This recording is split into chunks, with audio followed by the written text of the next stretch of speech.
1,000 is our thank yous. mother. We must take care of her. The earth is our mother. We must take care of her.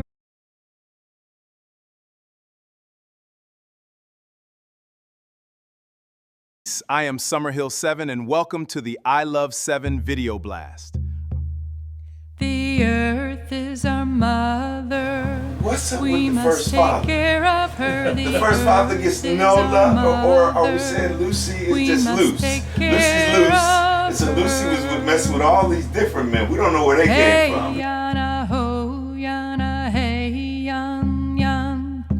Hey yana ho yana hey yan yan. Okay, so The sky is our father. We must take care of him. The sky is our father. Right? That's what the theory is. Lucy's the...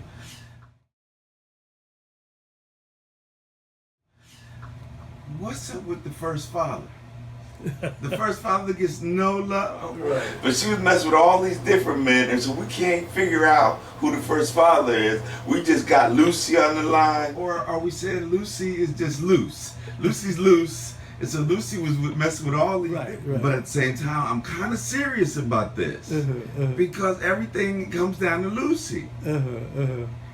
I'm sure you've thought a lot about this and spoken about this. Not really. No, you just accepted a hook, line, and sinker. Lucy is the lady, and that's it. No, well, my sense is that there is no ultimate separation in terms of, in other words, we can represent the totality of who we are as people by either as men or as women.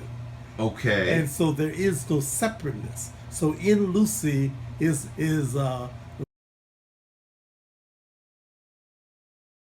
lion, and in lion is Lucy. And therefore there is no ultimate separate if you're going to talk about origins. Yes. Because origins go back to the beginning. In the beginning, I see is one. Yes. And the oneness is the key issue, that there was in the origin the oneness of where all humanity came from, and the dualism and the division, the divisiveness is in fact an illusion of separation. And I think that Lucy, on the one hand, represents a level of conception that somehow sees us as separate as male, female, black, white, short, tall, midgets, giants, as the case may be. But ultimately, I think it's about understanding the whole concept that Lucy speaks to is that the African origin of all civilization, that all that is came from that beginning. I see. So what I'm feeling from you is then that Lucy is in some ways a substitute for this idea of Adam. Yes, exactly.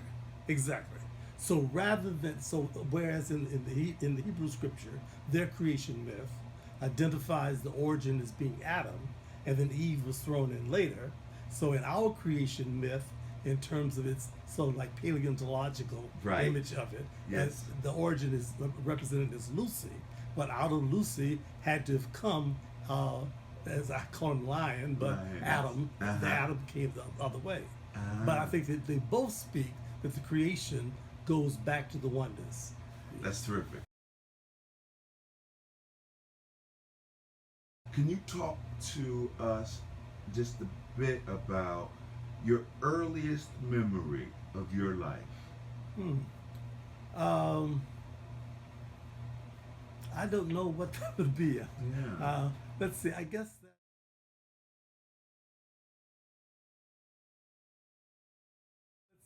that. I don't know what that would be. Let's see. Somehow I get images of a sandbox playing in the sand. Okay. And alone or there was a preschool that I went to, and nursery school they called them there, and I think my favorite spot was to play in the sandbox with the other kids, and there were all of us sort of like were there in the sandbox playing in the sand, And that was here in Tallahassee? That was in Tallahassee. In fact, it was at FAMU's campus. It was N.B. Young nursery, N.B. Young's dormitory. The N.B. Young dormitory, the basement, was the N.B. Young nursery school. And the N.B. Young nursery school is where I started off school at about 14 months old. And that's your...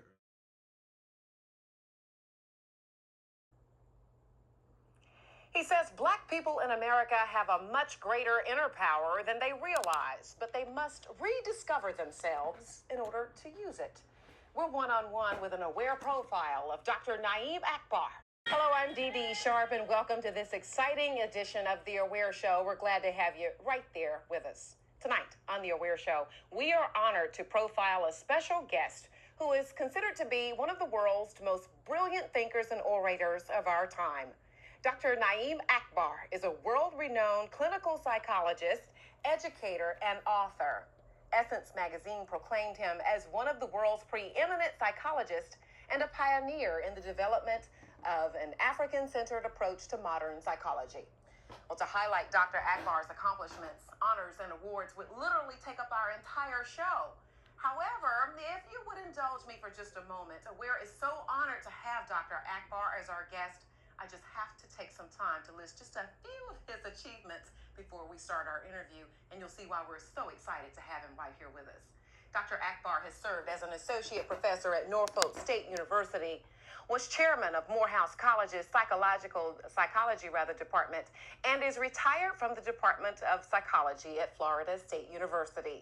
He has served on numerous boards, including the National Association of Black Psychologists, and has also served as an associate editor of the Journal of Black Psychology.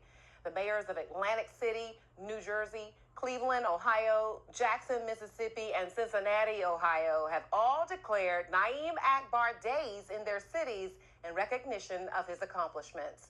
He was the recipient of the Dr. Martin Luther King Jr. Distinguished Scholar Award.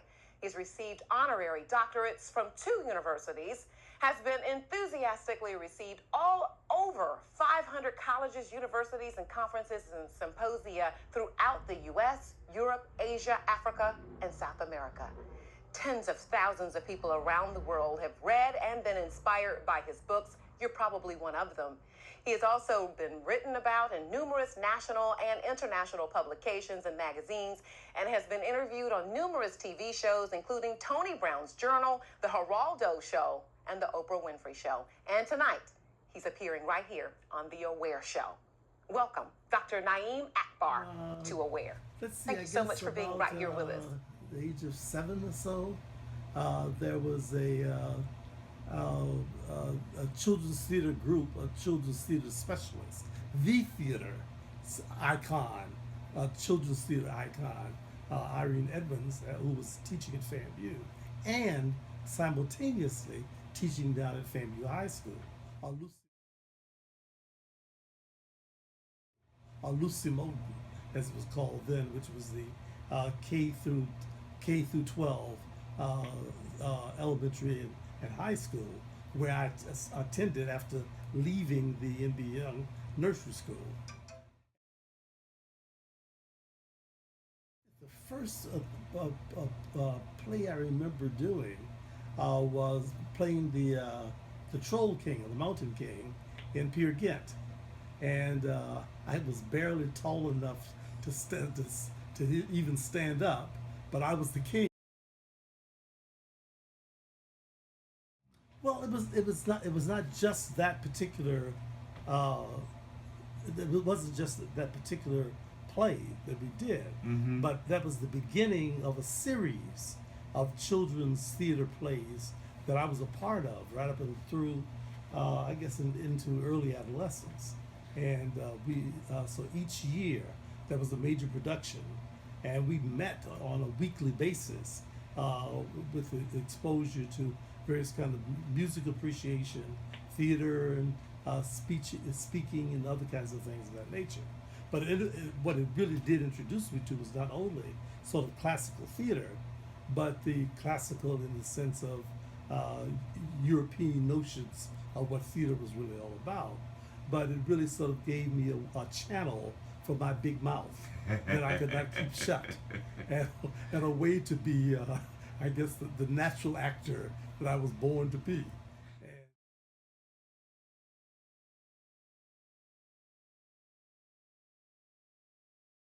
said you had a big mouth and you couldn't. Oh, I got put out of nursery school.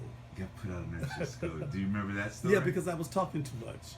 And I've been, for example, this is probably after, as I told you, I started at 14 months. Yes. And so by the time I was 5, I was an old hat at the nursery school. Right, everybody knew you. Yeah, so I thought it was about time for me to take it over. So I decided to start telling the children, well, the teachers would say, okay, nap time. I would say, let's not go to sleep. And so I would organize a revolt, and we wouldn't go to sleep, you know.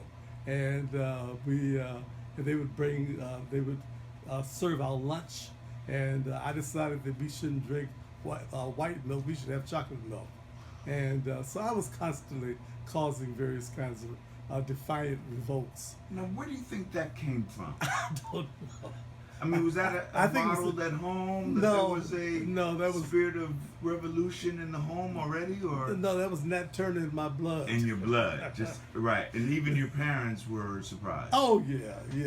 I mean, they were mostly fairly passive, compliant people, and were just amazed at this boy who would not keep his mouth shut. Right. And I would get on the bus, and I would give the bus driver instructions about where to go, and that was the days of segregation. And I would often get on the bus because I would ride public transportation. Yes. By the end of nursery school, I could ride public transportation from school back to home. And so we're talking from this neighborhood. From the Frenchtown neighborhood, all the way to FAMU. Exactly. You ride on the bus alone. From the north side of town to the south side of town. Wow. And so, you know, I would occasionally lose my bus fare, which was only a nickel. Right. And I would get on the bus and tell the bus driver, look, I lost my bus fare, so give me a ride home, and then we'll get it to you tomorrow. And at 5 years old. At 5 years old, exactly. So clearly, I mean, you know, that idea of early education is critical to an ongoing appreciation for education, I think. Oh yeah, absolutely. Absolutely. And I think that at the same time that there is informal education, the fact that that, you know, I was very fortunate that lots of children were not to have had that kind of opportunity to have very formal education at a very early age, you know. Were your parents, what was the extent of their education in your family? She had a master's, my mother had a master's degree, my father had a bachelor's degree. And so you came from an educated family? Yeah, exactly. And around the dinner table, what kind of conversations are we having in the evenings? We discussed the world as the world existed, you know. I mean, like, you know, it wasn't like intellectual, educated kinds of things, but I mean, it wasn't Mickey Mouse. You know, we talked about the world. I was raised primarily by my mother. My father was in the early days. He was in the service, and then they were divorced by the time I was about 9, and so therefore my father wasn't there, and I was the only child. So it was mostly just me and my mother. Our conversations were really quite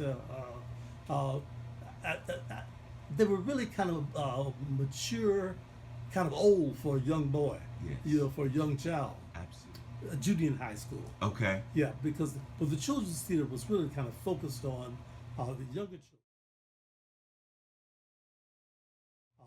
children, and then when we got into middle school and high school, there were not a lot of activities for us because it was mostly for the younger children who were there.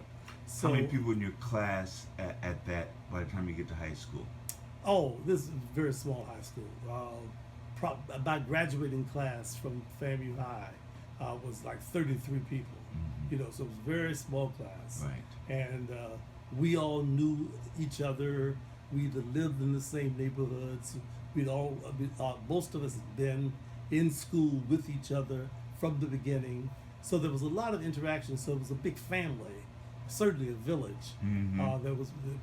Our parents knew each other, And if one parent wasn't there to look after us, others were.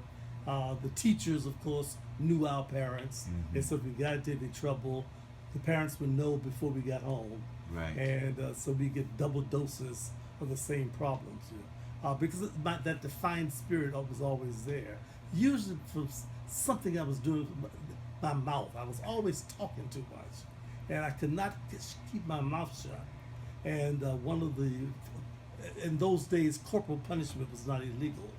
So I was corporally punished often by the principal. And, Paddle? No. He had a tread of a tire. Ooh. And he would give you licks in your hand. And we that tire became the proverbial electric chair. Right. And that was capital punishment. We didn't want that. Yeah. But I saw it often. Was there ever any point where you said, I think I will be a professional actor? I think this is what I want to do forever. Yeah. I mean, in the latter days, because the other, I guess, major hobby that I had during that time, particularly as I got older, towards middle school, when I began to move into the youth theater group, Yes. was that I love movies. And there was only one black theater, in town, and In Frenchtown? yeah, it was right around here on Tennessee Street. Okay. And one of the privileges I got was that I was a paper boy. I had a paper route, and I delivered a part of my route was to the manager, who's a white guy, as a matter of fact, who owned the theater, and I delivered the paper to him at the theater. And so I guess I must have been about 13 or 14 by that time when I started delivering the papers. And he said to me, so he kind of gave me the privilege of, but whenever you want to come to the movie, just knock on the door and I'll let you in, And so that gave me access to every time the movie changed, I could go to the movie. Right. So I saw more movies of the 1950s movies. Yes. So I was kind of raised on the 50s movies. So I have that whole 50s movies mentality in terms of how I grew up seeing the world.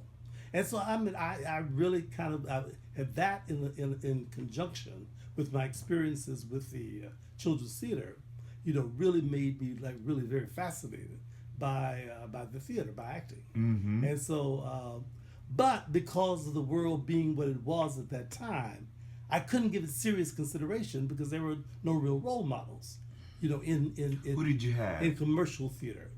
Who did you have? Who could you identify with that you saw? Sidney Poitier, maybe a couple other people. Those days there were about three. Right. But there were Canada Lee were you familiar with Canada? Who? Canada Lee, Canada mostly Lee. a stage actor. Yes, yeah. I don't know if I think Yeah. he did a couple of movies. I think I saw Robeson Canada Lee was in a out movie. in Robeson, that was before my time. Yeah, Robeson was not around then, and there were a couple of black theater, black films. Showboat, St. Louis Blues, and some other things that came out, in the early 50s. And of course, anytime there was a black movie, that was a major event. Bright Road. Okay. Dorothy Dandridge, Carmen Jones.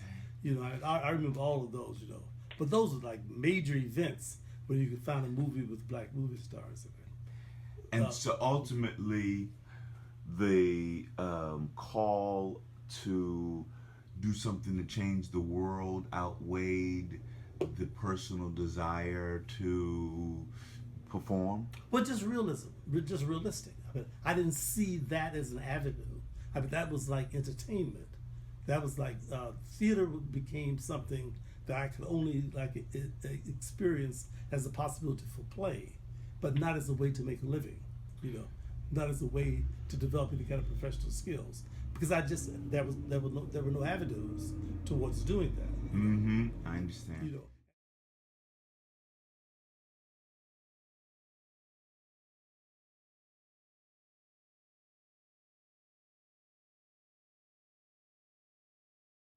why psychology, right? Because theater, I mean, there is a connection between, the way actors approach their role and therapy and psychology and all of that. And I'm wondering if that was as conscious as it seems in hindsight, or if there was some other experience that you had that led you to think psychology. No, not really, because I mean, psychology was a fluke. I mean, I really, from as early as I can remember, when people began to ask me what I wanted to be, I wanted to be a baby doctor. I wanted to be a pediatrician. And I mean, I had the specialty down. I didn't want to just be a doctor. I wanted to be a baby doctor. I mean, from the earliest I can remember, and all the way through elementary and high school. I mean, if you could go and find in the archives of time, Yes. my permanent records, when they would always ask you at each grade level, what do you want to be when you grow up? I'm sure you'd find that I would say I want to be a baby doctor.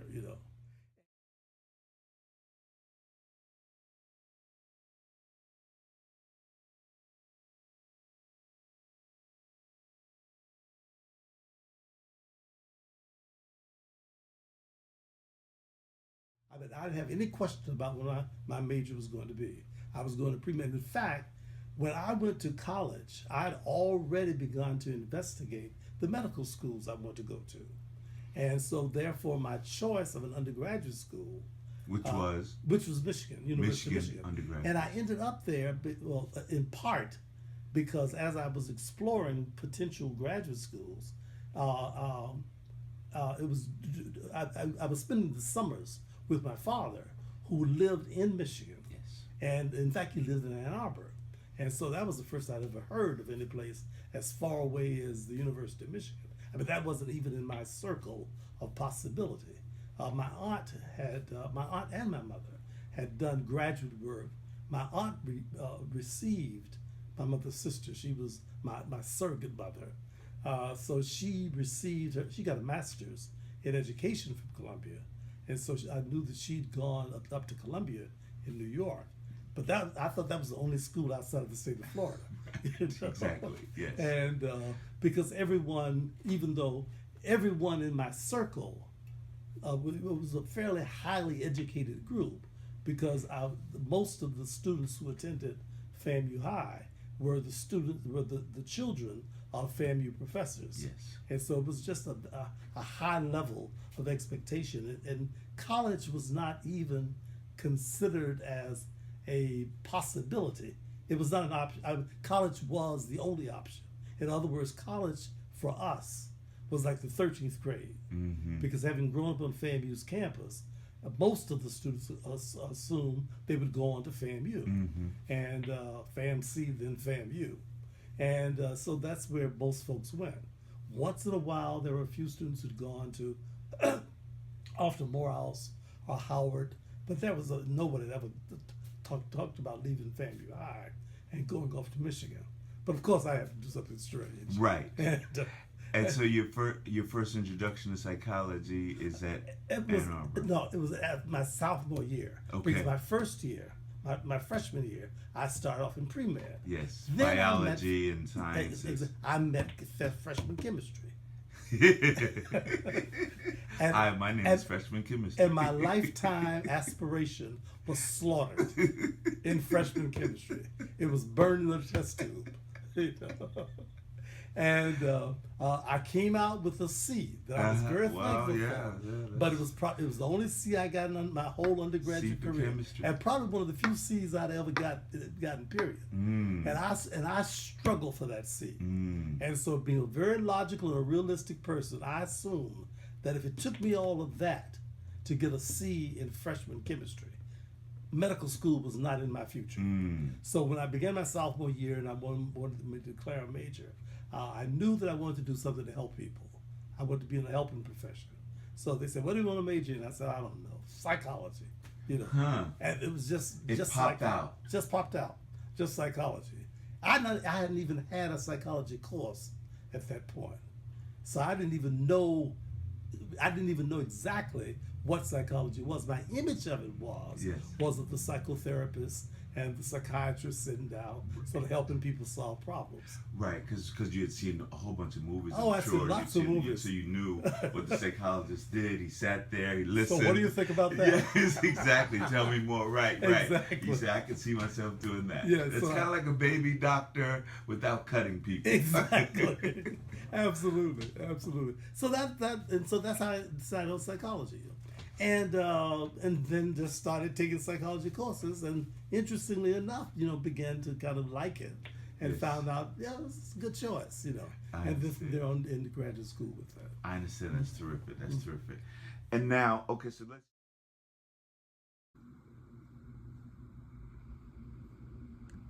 Because America was bigger than color.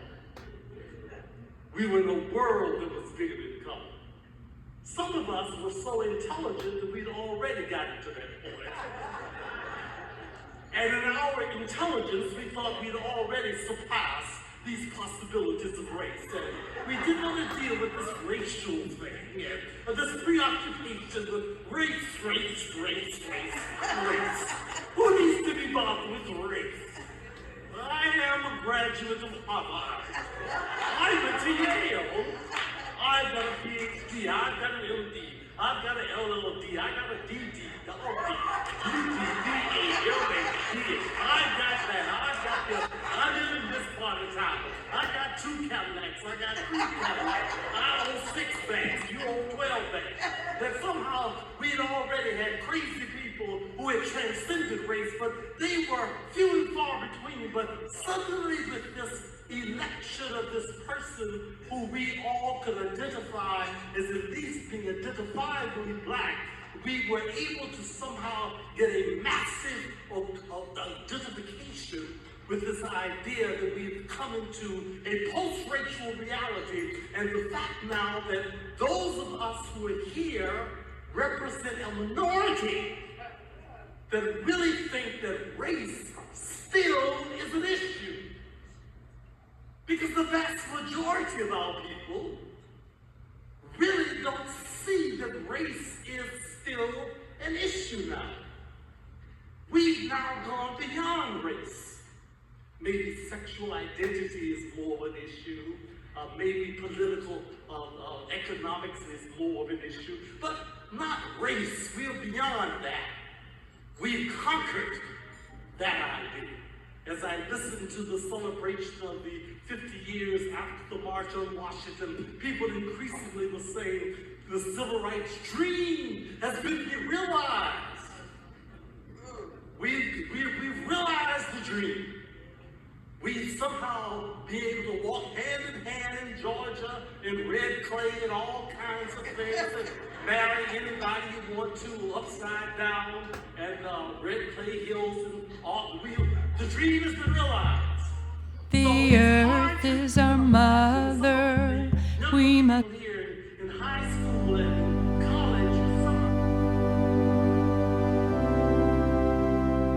college. You must first be a king of your personal kingdom.